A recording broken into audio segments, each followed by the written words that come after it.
I want to start this episode with a bit of a phone conversation that I had with my vet friend Don the other day.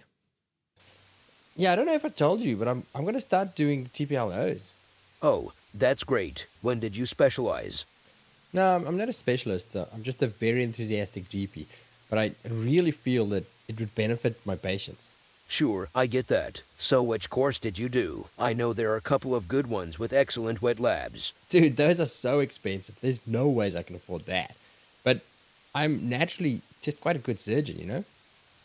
Wow, pretty brave doing TPLOs just from an online course. You must have an amazing textbook, or is there someone in the practice who's been mentoring you? Nah, but I've seen heaps of post-op x-rays of TPLOs and I've watched the YouTube video.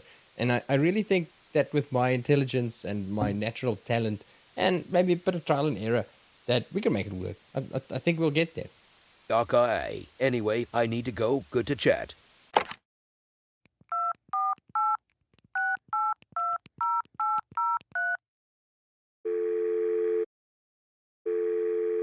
Is this the vet board? Yes. I'd like to lodge a concern. That's a ridiculous conversation, right? For a start, I don't actually know anyone who's as eloquent as my friend Don. So if that conversation is so ridiculous, then why is it that this is kind of how many of us run our vet businesses? Now, let me be very clear. I've met amazing practice owners and team leaders who run excellent businesses, and some of them are naturally good leaders and good business people. But for the vast majority of people who run the best vet practices, they sucked at it when they started. But the one thing that they have in common is that they get outside help. A business coach or a course, or maybe they're just ferocious readers, but they do not just wing it. There are people's careers and wellness at stake.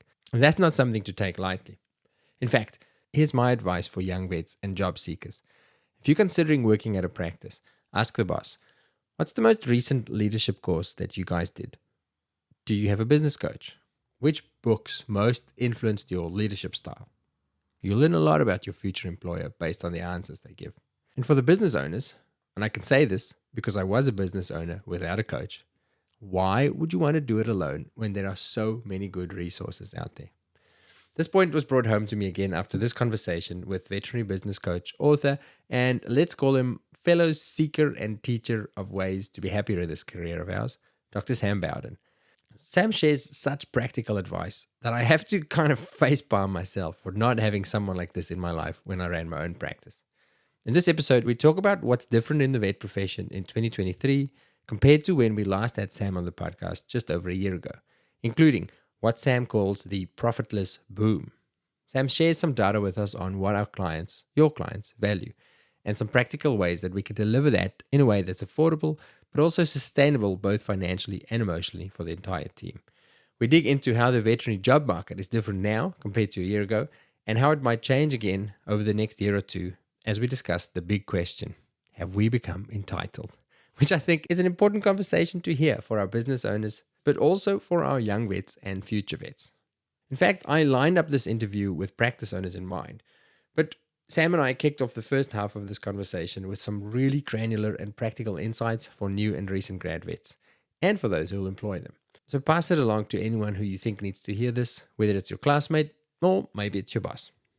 If you didn't meet Sam when we last had him on, that's in episode 75 back in August 2022, I'll do a quick intro.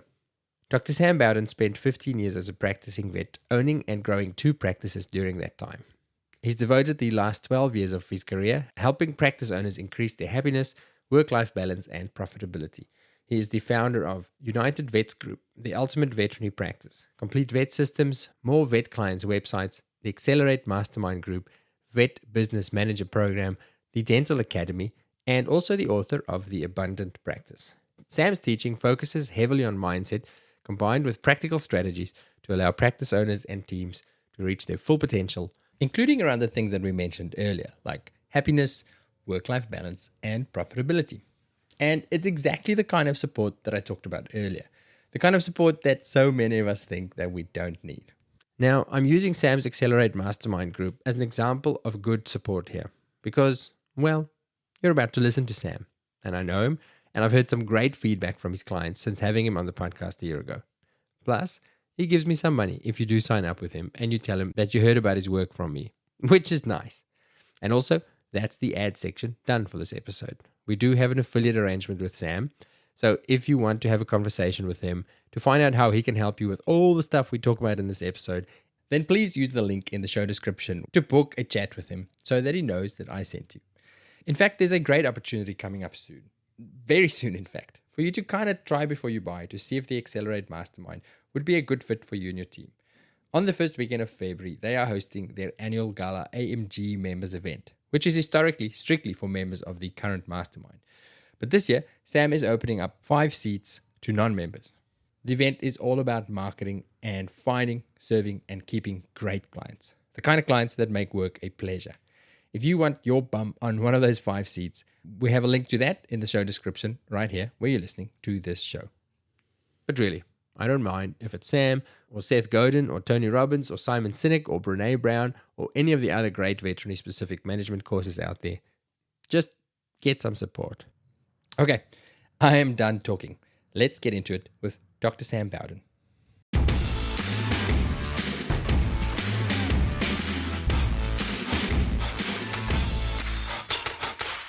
Welcome back to the Vet Vault for round 2. Awesome. Great to be here. Thanks, mate. You know you've been going a while for a podcast when you're having the boomerang guests, the comebacks. But we had such a great response to your last episode and to the stuff that you shared. But I feel like things have changed when we spoke, and we'll come back to that. But it was a different environment. The whole veterinary environment, specifically in Australia, was different to what it is now, which is why I wanted to get your updated views in this conversation for today. Yeah, it's interesting. I think the concept, I call it pendulum theory. Mm-hmm. I remember hearing someone say, if you want to know what the future looks like, it's the opposite of what it is now. So, everything's cyclical. And so when things are going great, well, the future, get ready for it not to be so great. And when things aren't so great, get ready for it to be really great. And so really developing that way of thinking that it's normal, there's nothing wrong. You just need to go, well, how are you going to manage it? So, yeah, I think it's a very different environment from really since start of the year. So really, I think, it started sort of changing around that sort of February, March-ish time is when we really started noticing obvious changes, and it's playing out now. I like that that you say the pendulum theory, because I have the same theory. I often think about I must have heard it somewhere, but in everything, culturally, business-wise, everything, it does. Maybe I've just been alive long enough to start noticing it, that it goes this way, and then you go, okay, well, everybody thinks, oh shit, this is happening. And at the same time, I'm thinking, yeah, for now, that's what's happening now, but just wait. It'll change. Before we dig into all of that and the business stuff and the veterinary landscape, I want your advice. I want your advice on advice that I'm supposed to give. So I am doing a couple of talks to vet students over the next couple of months. And with one of them, the task for the talk that I'm supposed to give is give an inspirational talk to final year vet students. And I'm a bit stuck because I want to know what is inspirational. What do they need to hear?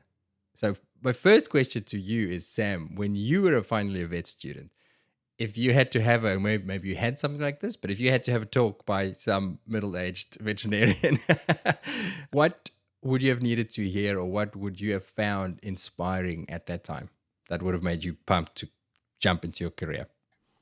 Yeah, it's a great question, and it's been a little while since I was at uni, so I'm sort of digging back into the grey matter a little. But I can remember always when we'd get basically just practitioners who'd come in and talk about what it's like in the real world, not in the academic world of theoretical world of university, what it's like in the real world. And I remember being fascinated by them, what sort of money are you going to make, and what can you expect, and what sort of hours, and what are the clients going to be like, and things like that. So I think you're geared up and you're sort of excited about, okay, I'm learning this stuff. I can't wait to actually go and get my hands dirty and roll up my sleeves.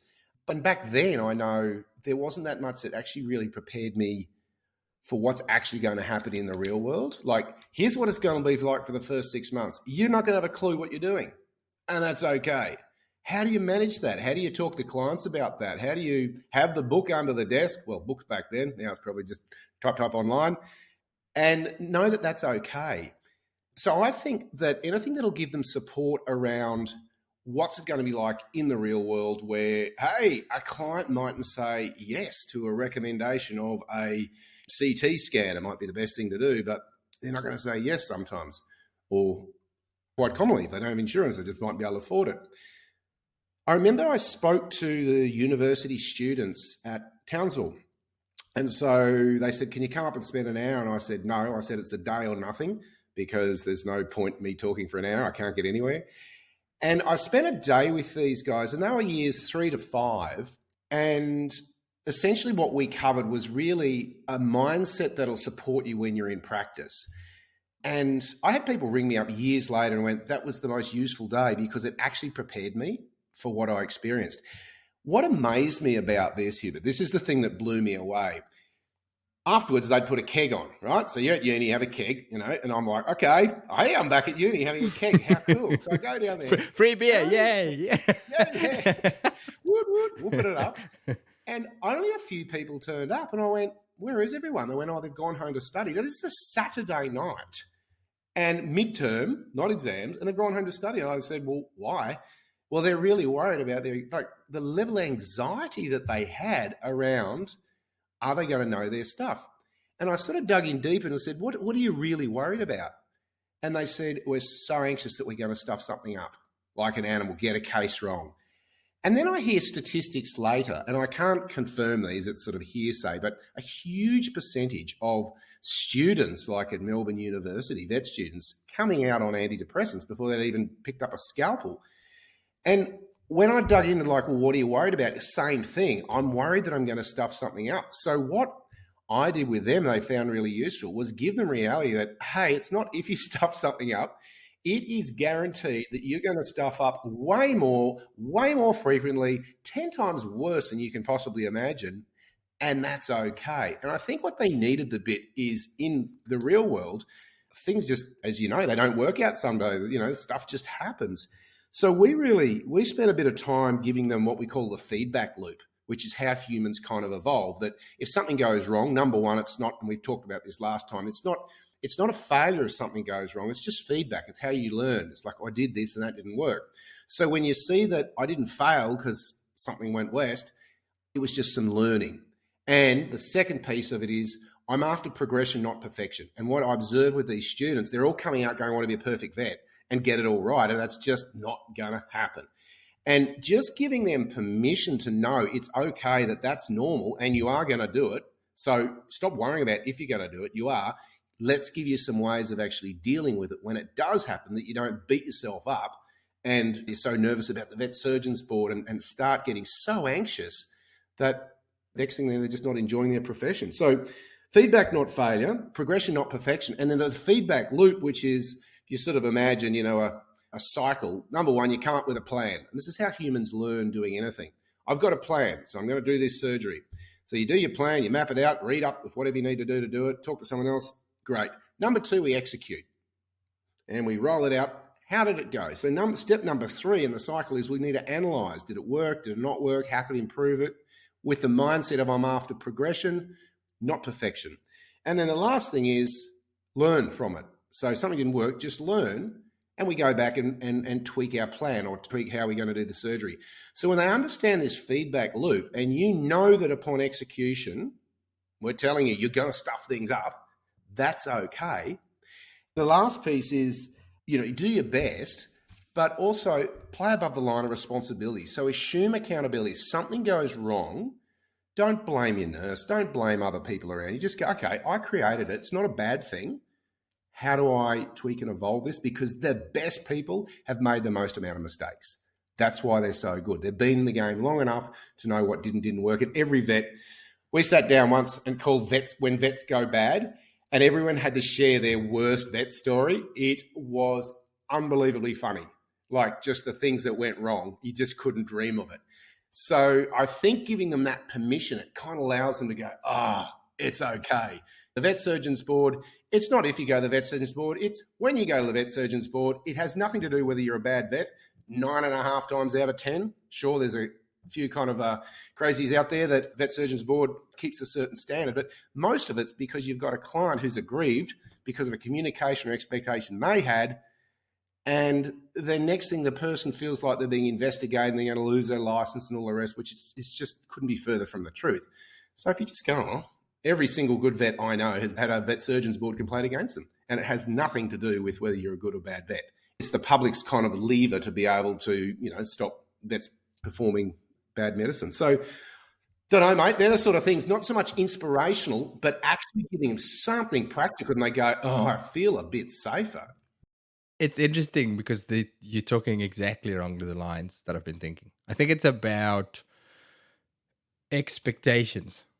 One of our previous guests said a while ago, he said happiness equals expectations minus reality. And I think it's about just adjusting the balance between what are your expectations. As you say, very interesting you mentioned the making a mistake. Oh, I'm so worried I'm going to make a mistake. Literally the last episode we released was with somebody who lectures students in America, medicine specialist, and she was part of a research study into clinical errors in final year vet students. But I think it translates into the first 5 years of your career. And what do you think the percentage was of an anonymous survey of who has made a mistake, a clinical error in their final year as a vet student? What do you think the percentage is? Oh, geez, I'd have to put it 100%. 100%. I can't think of anyone. 100%. Yeah. 100% of them had made, and the sad thing is it's not 100% who admitted to it when they made the mistake. they anonymously said yes, absolutely, on a survey, but in practice, they're like, oh, fuck, I'm not going to tell anybody about it. So, absolutely, you are going to make a mistake. And the expectation I want to talk about is that expectation of that I'm going to be, quote unquote, a good vet. What does a good vet look like? A good vet is not a perfect vet because there's no such thing. Like what I'm learning, chatting to vets on here is the best vets, exactly as you say, are the ones who have an attitude of, try stuff, do stuff, make mistakes, learn from it.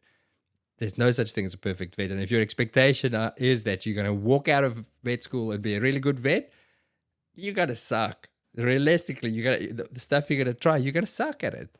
And everybody else expects it except for you. So, I think I'm on the right track. And I think it's important for them to be in an environment where I believe in a lot of times there's too much hand-holding. Like it's like we don't ever want anyone to get stressed, when they're working in practice. And like, that's BS. Of course you're going to get stressed. If you want to be commercially minded, you need to learn how to tic-tac along. And the only way you learn it is by feeling that kind of stress and going, okay, I'm going to do it anyway. Then you get used to it and it becomes simpler and easier. So, you see people and they're 2 years out and they're taking an hour and a half to do a dog spay. It's like you actually want to be in an environment where you go, okay, you know what you're doing, now go. And you're left to your own devices with support if needed, but you don't have someone scrubbed in with you the whole time, So I think I like people to not sink or swim, but I'm okay for them to kind of get down to just under the water's just below nozzle level so they can still breathe, but they're having to paddle pretty hard to stay above water. And what I find is it creates more confidence. And I think that's the one thing that we see lacking is people's confidence in having a swing at things. If you look at now, I was in a regional practice, so I got to do lots of orthopedic surgery within my first year. Whereas in a city practice here, that would just never happen. It's kind of sad because they miss that developing yourself where you go, I feel pretty good. I can fix a broken leg.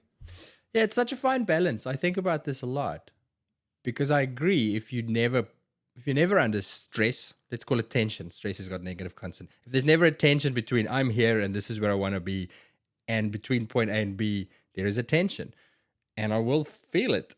How do you reach that tension without taking it too far? Because certainly from my own experience, there were times when it was too much in over my head and probably negatively affected my feelings towards my career and my confidence. Because again, you take it too far and that confidence takes a knock. You're like, oh, I'm terrible. I couldn't handle that. I'm just going to step back and not take on new things because that was such a stressful experience. It's tricky. And I don't think there's a perfect path. I think it is sometimes you're probably going to overstep into the one zone and then correct and bring it back to the other side. But finding that jump. It's called eustress. So EU stress is a lack of stress. And it's been shown that that's actually really bad. It gives people a lack of feeling like they're living. If there's just no stress, there's no meaning. And then you've got hyper stress at the other end. So as you say, I think as practice owners, when you're helping new grads, it's like, okay, push them out and keep pushing that boat out, but just far enough that you can grab the boat if it's not looking too good. But I think it's okay for them to probably have a go at things before they think they're ready, because you never think you're ready, right? Because you don't have the confidence. You learn competence. You get confidence when you get competent. And the only way you do that is by pushing that boat out a little bit continuously. The other thing, occasionally you'll see with new grads is they're very gung-ho and they can come out going, look out, and they can't be told anything because they're a new grad and they're a vet. And I've heard some pretty rock and roll stories of cases of those where they need, like, one thing I'd say is be coachable. Be coachable as a new grad. Like, open up. Anyone can help you. Just ask questions. Be inquisitive, but be coachable to get feedback, because you'll leave a littered driveway if you're not coachable. I'm picturing a metaphor of a trapeze artist. You got to leap sometime, right? If you stay on the one thing and just swing up and down, eventually it's going to stop swinging and you're just going to hang there. Nothing's going to happen. But it's scary to let go and grab that next one. So I think the secret is knowing that I can let go. I've got to have a go at it. It's freaking scary. It feels like I'm going to die, but there's got to be the net underneath me too. Well, if I miss my grab, I'm not going to die. Maybe that's the thing that you could share with him, is that to feel like, oh, I'm outside of I'm nervous, let them know that that's normal. That's okay. You're going to feel it. If they think I want to get him feel completely confident, which is, I think, what they're trying to feel confident before they get there. You're not going to get confident until you become competent. The only way you get competent is by stretching your own boundaries continuously. And in order to do that, we say be comfortable with being uncomfortable, because that's how your ability grows. Okay, that helps. Thank you, Sam. All right, let's get back to the veterinary profession in 2023, where we are. So when we spoke last time, it was all about we're all under the pump. There's too much business, not enough vets, not enough support staff. We're drowning. And it was almost like money's not actually an object. The money's coming in droves, and we just can't find the resources to spend it on to make things achievable. So we talked about strategies for dealing with that. And I feel like that's shifted from conversation I have on here and where I work and just chatting to people. It's not, I wouldn't say the pendulum has swung completely, but it's I don't feel like we're on that extreme anymore. What's your thought with your clients, and you're involved in the vet profession? Where are we? What's happening? Before I let Sam answer that, just 2 quick bits of housekeeping. First thing, a listener suggested an episode idea that I think might be fun. A Q&A episode where you interview me.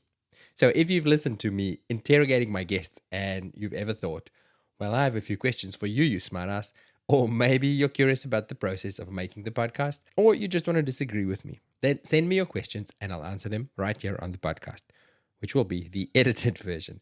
But we will record it as a live event as well, so you can ask me your questions on the spot and hear the unfiltered answers before I've had time to think of smart answers that make me sound more intelligent. We'll let you know when that's happening, but in the meantime, please send me your questions at info@thevetvault.com or on Instagram or on the VetVault network if you're a member there.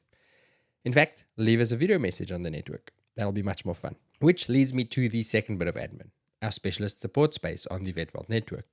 If you haven't checked it out yet, it's a space on an app or the web version where you can ask clinical questions about tricky cases of our team of smart specialists.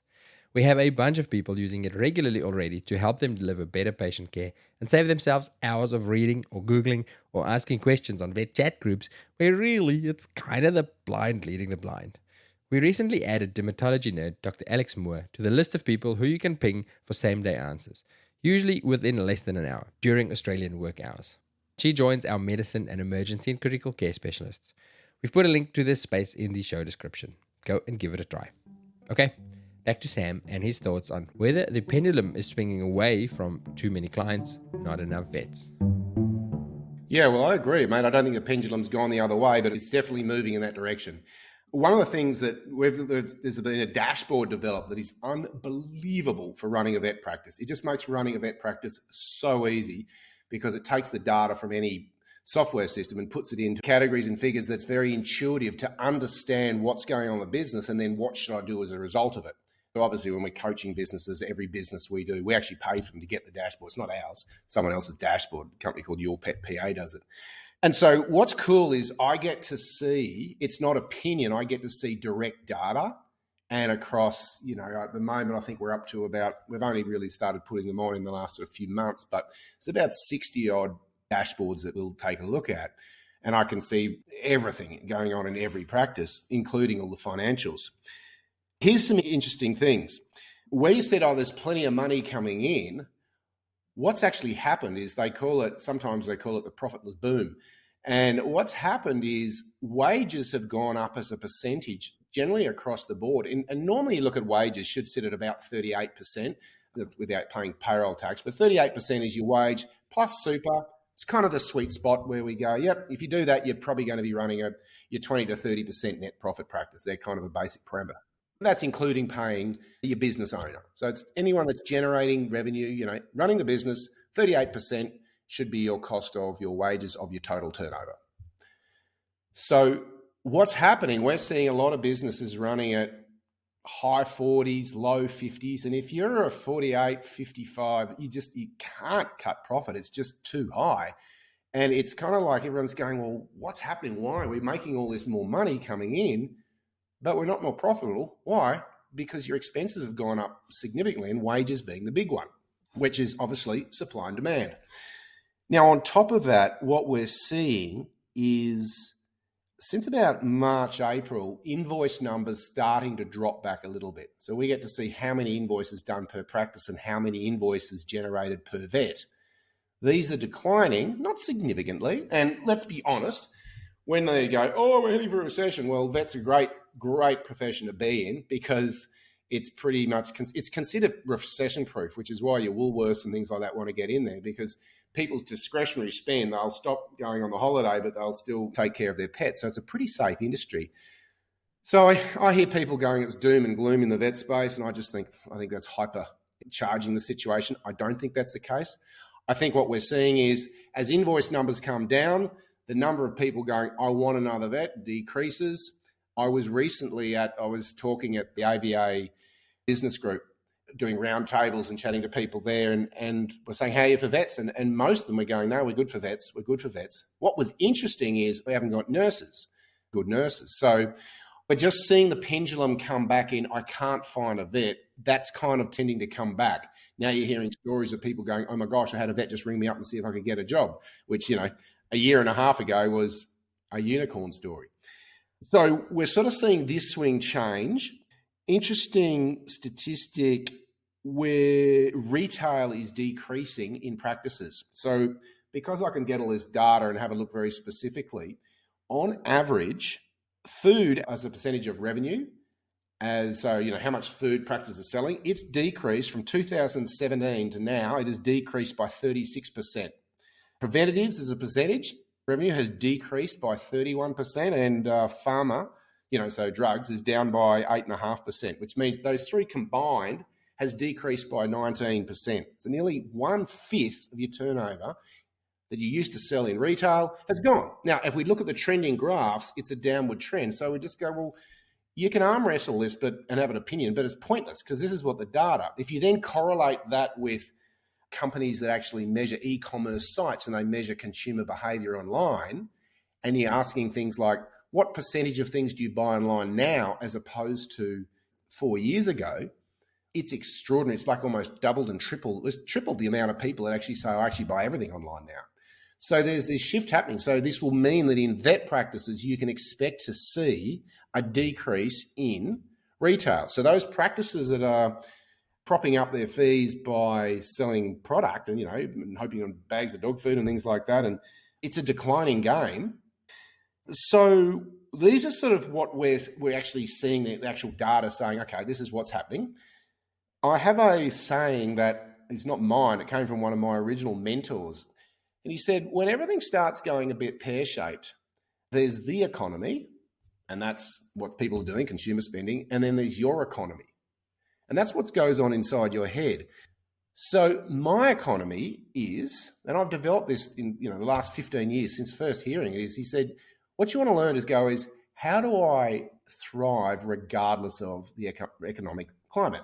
What that means is there's changes. It's cyclical. It will happen. The pendulum comes back. But I can sit there and throw your hands in the air and go, oh, this is terrible. Or you go, cool, where's the opportunity that no one else is seeing?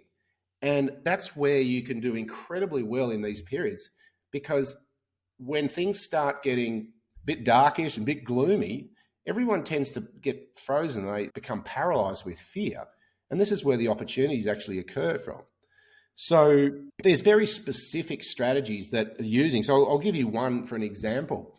The whole looking at the retail side of things.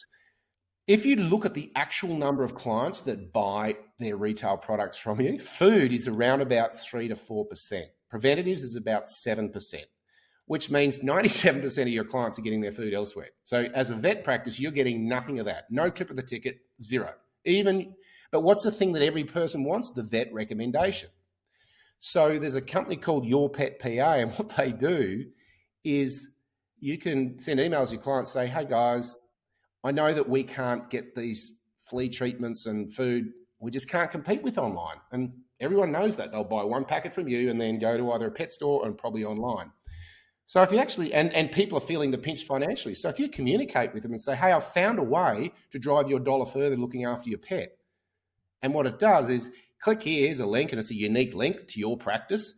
And if they buy anything from there, food or flea products or whatever it is, shampoos or whatever, they go and buy it. It's fulfilled by Your Pet PA, which is really their logistics company and education company. But then you get a 10% clip of the ticket. So what it means is, and then when they're next due for the next one, the company will automatically send an email from you. It's not from them, it's from you. So all correspondence is coming as though it's from you. Hey, you're now due for your next flea one. Click here, and it's free to be sent, and it's like super, super competitive prices. So it's overcome this problem of convenience for the client. They don't have to leave home. They're being reminded of it. Yes, it turns up because it has algorithms. If you have a certain size dog and you buy a certain bag of food or flea treatments or whatever, it kind of auto-calculates when it would be due. And what this means is you can actually develop a passive income from the retail side of your business without stocking the products. I like that because and I've seen this even outside of my working day life, but that whole competition on price for products, it actually erodes trust, I find, in our profession, because so you have it on the shelf because some people want to buy it from you, and so they might buy their flea product or whatever, they tick preventative from you at the minimum that you can charge, because really you have to have some sort of a markup, right? And we have, like, we can't buy in the bulk that some of these online pharmacies buy. And then they go online and they see, oh, it's like 30% cheaper online. And they go, oh, yeah, my vet's screwing me. Fuck, he must be raking it in, that bastard. He's charging so much for all these products. And they don't understand them. So actually, I had, where I live, Sam, we've got an Airbnb. And the other day, my wife, who's a vet as well, she said, oh, by the way, people checking in today. So we dog friendly. She said, don't talk to them about vet stuff. Don't say you're a vet. She said, because in their correspondence before, them not knowing that she's a vet, they said they're bringing their dog, and the whole background story of why they're coming is they're having a special holiday with their dog, which is really cool. We get a lot of those. People do that, right? They book weekends for their dog because he's been diagnosed with a heart condition. But then it surfaced in the conversation that they're really pissed off with their vet because they realized the difference in price that he charges for the heart meds versus what they can get online. So they're just angry with the profession. So Rose said, don't tell them you're a vet because they're pissed off at vets. I'm like, wow, that's huge. So does the same thing, that model you're talking about, does it hold true for prescriptions as well, or is it just food and over the counter sort of stuff? Like, how do we deal with the pharmaceutical stuff without eroding? Well, there's a pharmacy there as well. So instead of you having the product, you can go, great, you just send the script through to the Pet PA, and they can fulfill that. I think for pharmaceutical stuff, your high turnover stuff, I would have it in store, your antibiotics and this and that. But for your routine things that are ongoing, lifelong medication, for a fact that they're going to jump online. All the data tells they're going to jump online. And as you said, they then go, my vet is, they're charging me heaps. So what we've found in this dashboard, we can look at every single product that's sold that you stock, and we can have a look at your margin. So not your markup. If you've got 100% markup, that means you've got a 50% profit margin. What's amazing is this: practices that are selling like your preventatives and things like that, if they've got a 20% margin, which means they're marking up 40%, if you actually add in the hard cost of someone's got to order it, stock it, write some off, etc., you allocate around about, we've figured out it's around about $6 per item you need to add in as your cost of selling that product to someone else. When you add that in, a lot of the times people are actually losing money by selling these products. And it's an interesting thing from a business perspective, because you've got a choice, right? You can go, all right, well, I'll either put a markup that is then competitive, that actually I make some money, Or if I want to be competitive online, I actually can't do it. I'm not a high volume business model. So it gives the opportunity then to say, hey guys, we can't compete, but we've found a better way. And hey, we trust this source. We know where it's coming from. It's not some dodgy website. But then you're actually getting a clip of the ticket, because otherwise, when that vet and they go online, they're gone. Like, imagine if you could get 50 to 60% of your clients buying their retail products online, and you're getting a 10% clip of the ticket every time they do it. I mean, the amount of revenue and profit you can generate without doing anything, because you don't even need to do the marketing. It's all done for you through another company. And I reckon when I look at a changing environment, everyone's going, oh, it's getting quiet. I'm like, oh my gosh, clients are going to be short of money. You've got a dialogue here that, hey, you can actually help you save some money and still get the quality products. So they're winning, the client's winning, the vet practice is winning, because you actually now, who's going to miss out? Well, it'll be the other online pet stores and pet stores, because it's all channeling through, and you're getting the vet recommendations. So the vet practice wins. The client's definitely winning because it's easier and more convenient and cheaper. And of course, that's how Pet PA will win. So it's one of those nice little, I think you find these little models, you go, what's wrong with it? What's wrong with it? And it's one of those nice little win-wins that we're kind of encouraging our clients to look at and use, because it's all the data says that's where it's going anyway.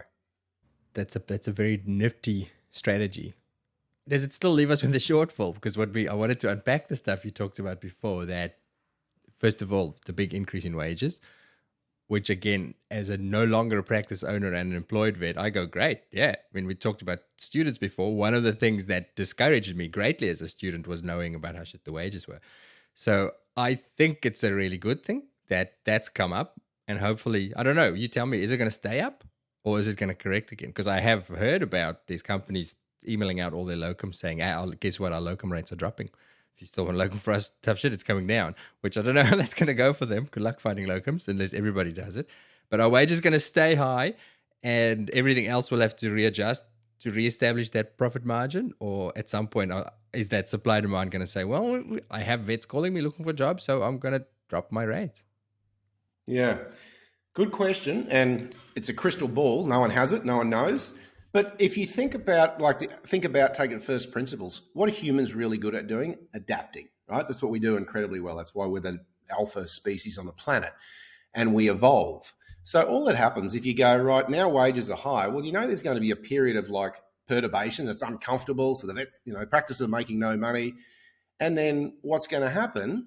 Well, evolution will happen to allow it get back to, your viable business that's, worthwhile having. So the things that I'm seeing that is going to actually change and offset that, number one is practices becoming more service orientated. So for example, we've done about 3,500 phone-based interviews with clients of vet practices a week after they've been into the practice, and said, what do you actually want from a business? What is it that you most like about this business? And the data from it's fascinating.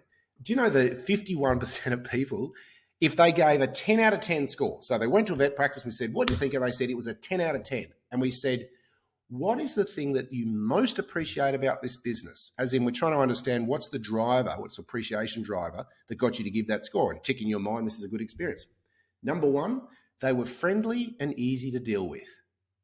Number two, they were obliging and accommodating. Number three, they were caring and attentive. Number four, communication. We haven't even got to, oh, by the way, they seem to actually know what they're doing as vets. And so what's fascinating is moving forward, to me, businesses have to become more orientated on actually understanding what do your clients really want. And most people guess. That's why we did all this research and spent hundreds of thousands of dollars doing it, so that advice we can give to clients is this is what people are actually looking for. What's your system delivery? So that's number one, is becoming more client, because what I've found is it increases what we call price elasticity, so that businesses that have a better service, people will go, I'm happy to pay for it. I heard a business the other day, dog's going in, a friend of mine, $1,000 for a routine descale and polish with some x-rays, grade 1. And I was like, wow. And so I started poking, and he goes, he thought it was pretty good value. Whereas other practices would be going, like, gosh, $1,000 just for an x-ray and grade 1 descale and polish. Like, I looked at the dog's teeth, no teeth being pulled out or anything like that. So you may see a price adjustment, which I think will have to happen. It's devaluing of the dollar is going to happen. But the third thing that I think is going to happen is One of the things that we're hearing from a lot of practice owners is there's an entitlement sort of thing that I don't want to work too hard now, so therefore I'm not going to do this many hours, or hey, it's 5 o'clock, I'm out of here. I know there's a client coming in, bad luck, I'm not doing it. And I think what will happen is this will go on for a period of time because of supply and demand until business owners just go, no longer. And what will happen is you'll get more leverage around vets that are delivering a better service and, being more commercially minded. So this is where we talked about vet liaisons. You'll have one vet and 2 to 3 vet liaisons or co-consults, whatever you want to call them, working so that the vet almost becomes more a director of traffic as opposed to being the be-all and end-all. And that model, this is how you can actually make a vet, basically what you have to do is a vet has to generate more. You can't flog a vet harder because everyone's busted. It's looking at the model and saying, how do we do $1 million per vet? And when a business does $1 million per vet, the profitability just spits out of it, and it's a different model. So they're the sort of things I think moving forward that we see. You can keep putting price up, and that's every coach's number one trick, pull that lever. And I don't disagree with it in some cases, but I think in isolation, it's a dangerous thing to do because sooner or later people, and this is what we're starting to see, they're saying no to that dental now. I don't really need it. No, I won't, because now I'm starting to watch my money a bit more. A couple of years ago, there's kind of place was awash with money, who cared? So I think you're going to start looking at these and going, how do I do that? The other model that I believe is going to become way more important moving forward is pet insurance and wellness plans. I haven't talked about pet insurance for the last probably 5-6 years. We used to be one of the biggest sellers of pet insurance per head capita or per vet in our practice because we identified that we need to charge X and most of our clients were pensioners. So how are we going to make this work for them? So I think that's the other piece of the puzzle is that pet insurance is going to become more normal and wellness plans sort of is really a payment plan to help people do the basics. So they're the things that I think are going to help businesses get that wage bill back down to your 38% so they're running profitably again. And vets being still paid, which I agree with. I think vets should be paid more. I really do. And I think that's the change and the tweak that we'll see happen. That's interesting. So instead of, and I'm trying to think of the repercussions for this, but instead of saying, well, just put up the prices, because I agree, there's sometimes I think perceived ceiling, but there's a point where the clients go, oh, that's too much. Whether they're angry about it or not, they go, I can't afford that. So instead of just doing that, you go, well, we've got to reduce our spend, our outgoings, and part of that is reduce our wages, because that's our biggest spend. But we can't or don't want to really drop vet wages or staff wages in general. So we have to find ways to make the staff that we have more productive, as you say, without flogging them. So it's systems, really, better systems to go leverage what I've got without. So instead of saying, well, let me get another vet and pay both of them X, and then I've suddenly left with 2X wages, go, well, let me increase my current vet to 1.3X, but 2X their output with being clever with systems.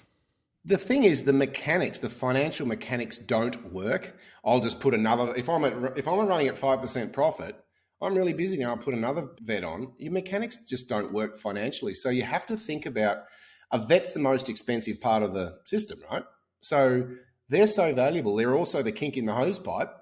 How do we make them more effective, more efficient, more productive? And it's like things like they shouldn't be having to write their notes. So there's AI coming along that basically it's not even voice to text, it's voice, and it picks up the things that are actually relevant and puts it into a formula so that your clinical notes are written. So you can do it that way, or you can have someone in there typing up your notes for you. Vets certainly shouldn't be talking to people about money. That's sort of someone who's like a vet liaison or a co-consult can do that. So when you look at these things, the solutions are really, really obvious, and they're actually not that difficult. The challenge is people getting their head around, okay, I'm prepared to, like a new grad, push the boat out, actually get comfortable with trying something new and being uncomfortable. And the businesses we see do it, we just look at their profitability and they're cranking along just fine. But I do think there's going to be more leverage of better vets is the way to do it. Because let's face it, we'll have A, B, C, D in everything. And, would you rather have an A grade or a D grade player in your team? Well, if you want to play A grade, you're going to need A grade players. And what it'll allow you to do with a different system, it'll allow you to pay them accordingly without burning them out. So they actually go, hey, they're getting what they need, fulfillment, and I'm getting better paid. And those vets that aren't prepared to, so they want to play D grade, well, that's okay. But I think we'll see that market shift a bit. I really do. Which takes us back to advice for new grads, for vets coming into the profession, because I felt that as well. I actually spoke to an old mentee of mine who was asking me about shifting jobs.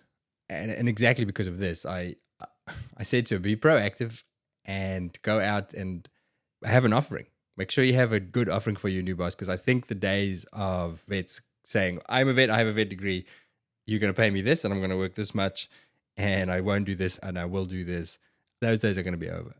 You could negotiate that your wages are going to be better, which is fantastic, but you're going to have to earn it.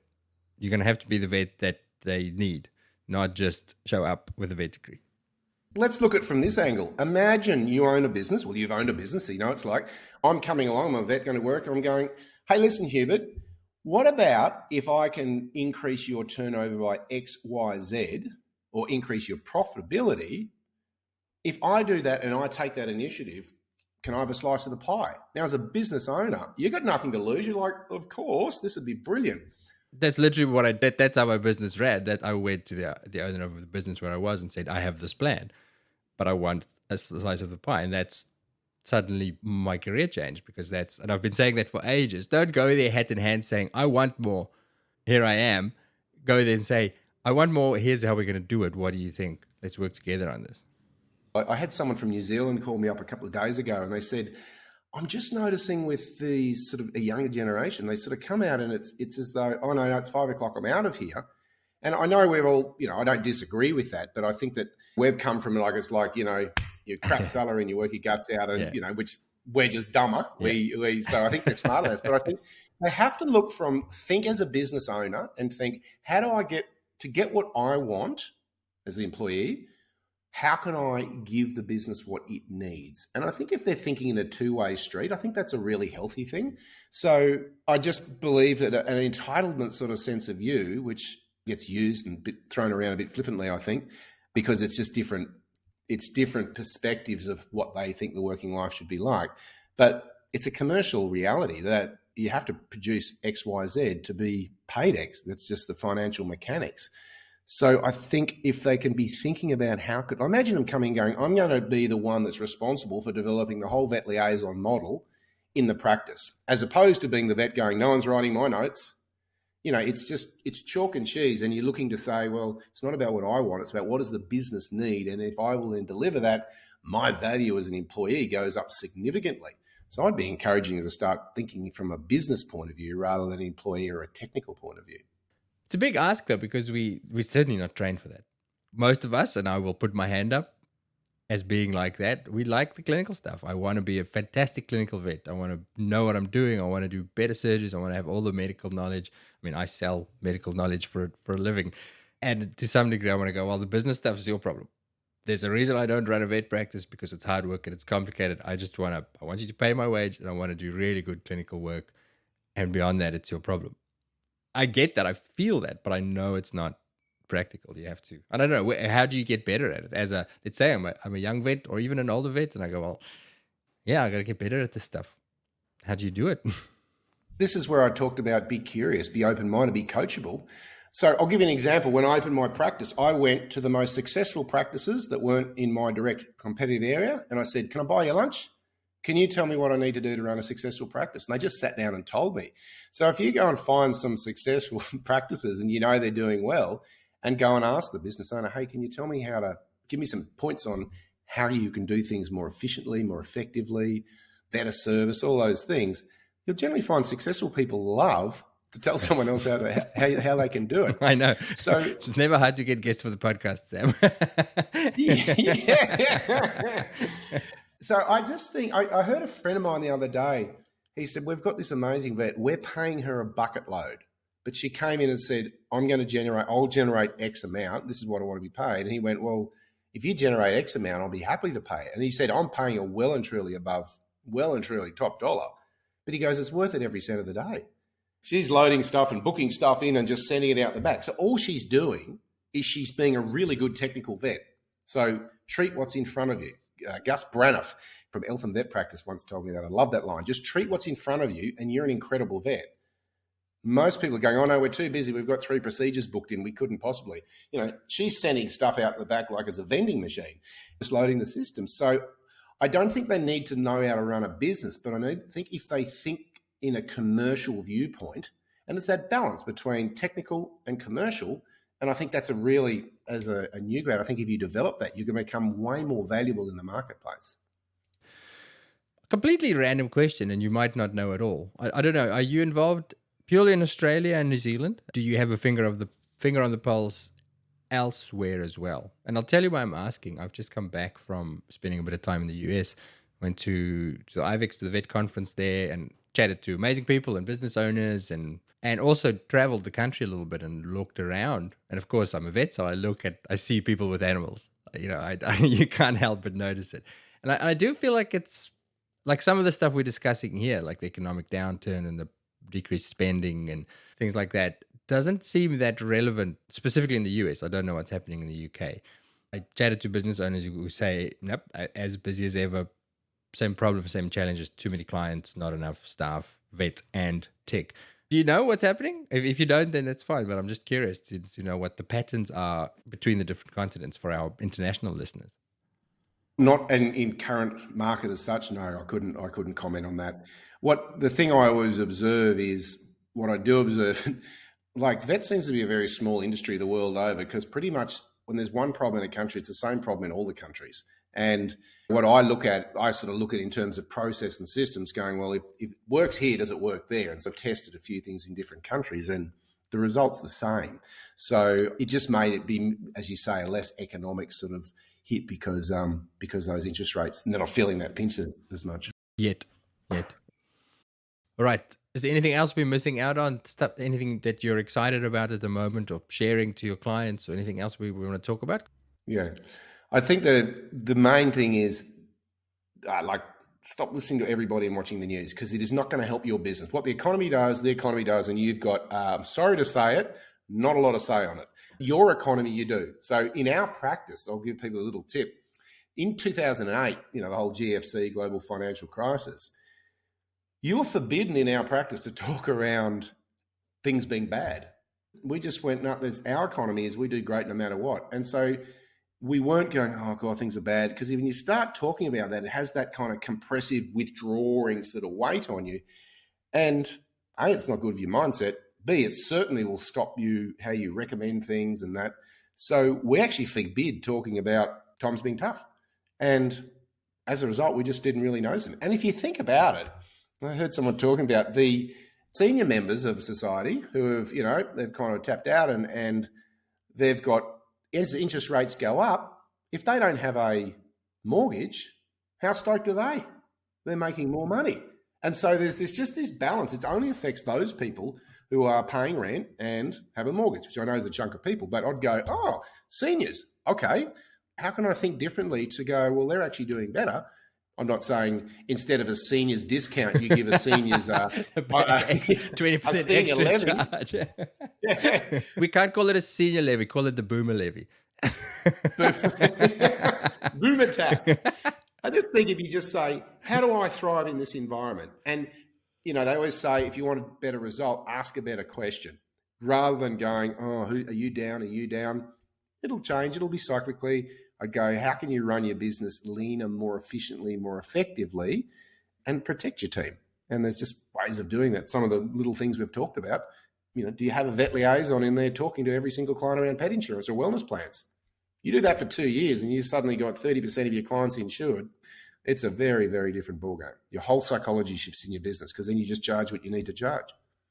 You don't do what you need to do. And you're right, that mindset does inevitably flow through subconsciously. So again, me as a mortgage payer, I wonder, I'm pretty sure it affects me at work. I assume that the person I'm speaking to maybe it increases my empathy towards people's finances. And I go, well, I'm feeling the pinch. I'm sure you are too. So maybe I should preemptively start thinking about your money situation. So I like that to say as well, but you leave it at the door, basically. Yeah. That's your economy is you do well no matter what. Whether they say yes or no, you've got no control over that. But they talk about in a discussion, the most certain person always is the influencer. So the one who's most like, we should do this, we need to do this, they're going to influence the other person. You just watch two people talking. Whoever's more certain and confident, they become the influencer. Be the influencer. Like it. All right, Sam, let's wrap up if you're ready to wrap up. If not, let me know.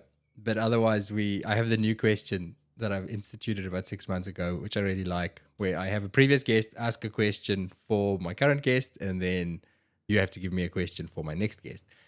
So the question I had from the last interview I did was an interesting one, and I don't know the answer for you.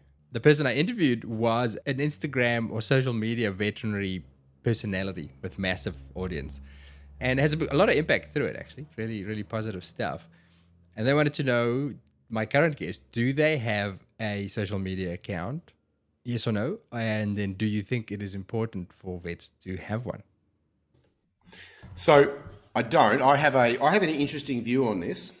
I put off using social media as a primary marketing tool for a long time because I just didn't understand it and I had my head shoved in the sand, and I wish I hadn't. So then one day we just went, we just need to be everywhere online. And that means the Facebook thing, the Instagram thing, the whatever thing. But here's what I refuse to do. I simply refuse to become one of these screen 2 inches from your face, 24/7 person, checking this, making comments and doing that. It might be a good way to build a brand, but for me, I go, I'm losing all leverage because suddenly I'm thinking, what do I need to comment? I've got to get back that person and comment. So my approach was, should you have it? Hell yes. In a business, find someone who can manage that thing well for you. And we have a team that does that. And we do a lot of social media marketing. In terms of a personal presence, I have zero. I have a Facebook account. I really barely know how to use Facebook. Shock horror. I use it for our mastermind group because obviously we're in communication with them all the time. But that's it. I don't ever check. Everyone's like, you got 67 friend requests. I'm like, I don't have 67 friends. And then half of them are people I've never even heard of. I'm like, why would I? Yeah, yes. So it's just a personal thing that I've watched people build brands and they just spend so much time immersed in their phone. And I just chose not to do it. I think you can build an incredible brand and do it that way.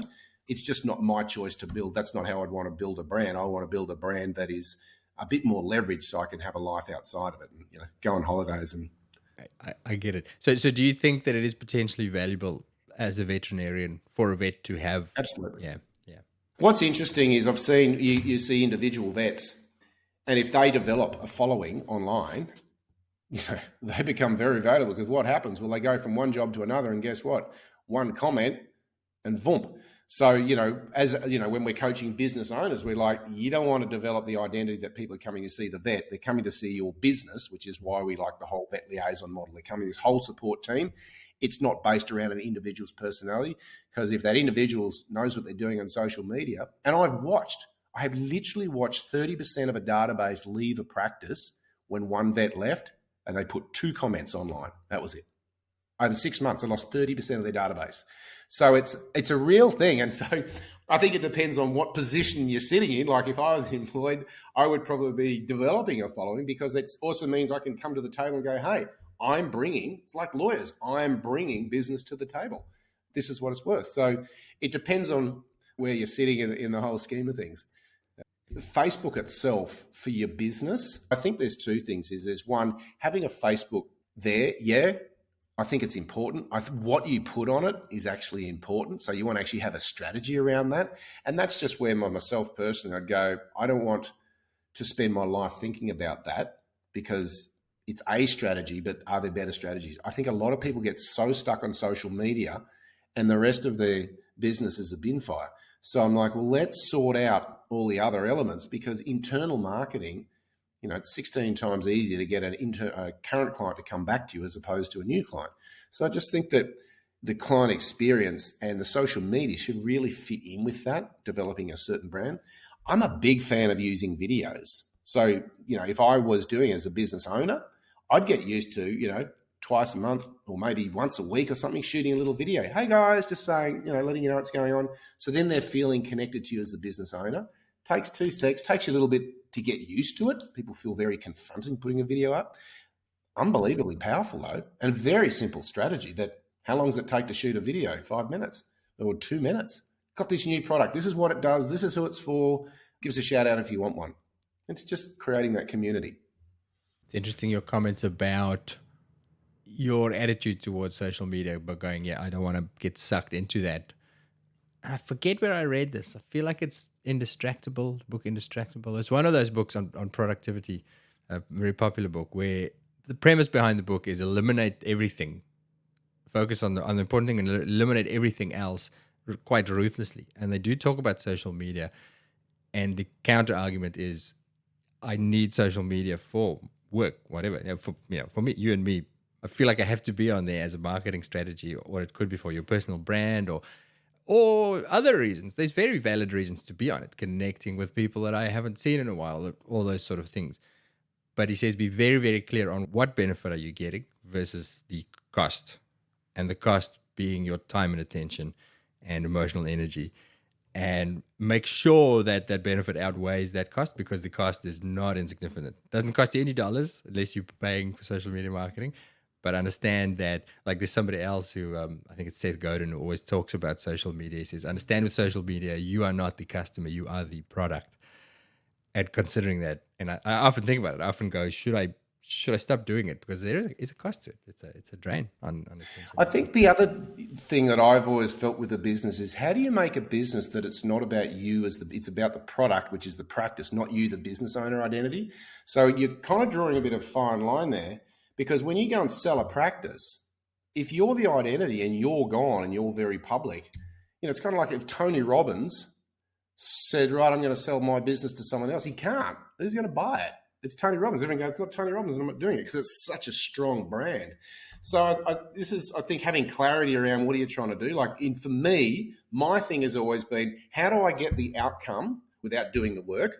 So I want social media, but I don't do the social media work. And number two, how do I have it that it's about a system and process? It's not about, hey, here's Sam and you need to speak to Sam. Because I think it's yes, I'm the face of the business, but I also think it's a more difficult business to sell. So it's more profitable to own, but it's more difficult to sell. And of course, you make your big bucks when you sell something. Yep. All righto. So your question for my next guest, not knowing who my next guest is. And I've written it down. What do you consider the most important human trait to ensure success in business? Good. I can't help but hear these questions and try and think of an answer myself, but that's not the game. So I'll leave it at that. I'll be interested to hear what they say. Yeah, me too. I love these questions. I can't wait for the next interview so I get to ask it. Sam. it's kind of like, I know. Sam, that was epic again. That was really good. I love the insights. I love these distance views of the profession that we're so immersed in. People like you who are in the profession, but also has a nice, almost an outsider view that gives different perspectives. So thank you so much for coming on again and sharing it with us. And hopefully it's helpful to somebody out there. Good on you for doing what you do, Hugh. But I think it's fantastic, mate. It really is. You hear people, get inspired from listening to the things that you do. And I think it's an incredibly valuable tool. And because I think sometimes it's pretty lonely out there, particularly in business owner world. So I guess I'm talking more about the sort of business stream of things. And I think sometimes it's nice for other people to go, oh, it's not just me, it's other business owners. So good on you, mate. I'd keep doing it. You're doing an awesome job. Thank you so much, Sam.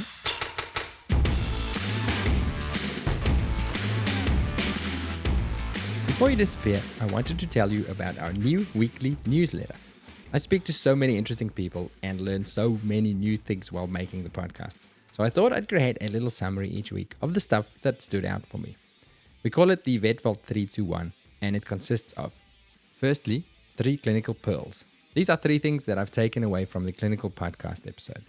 My light bulb moments, the penny dropping, any new facts, and the stuff that we need to know to make all the other pieces fit. Then, 2 other things.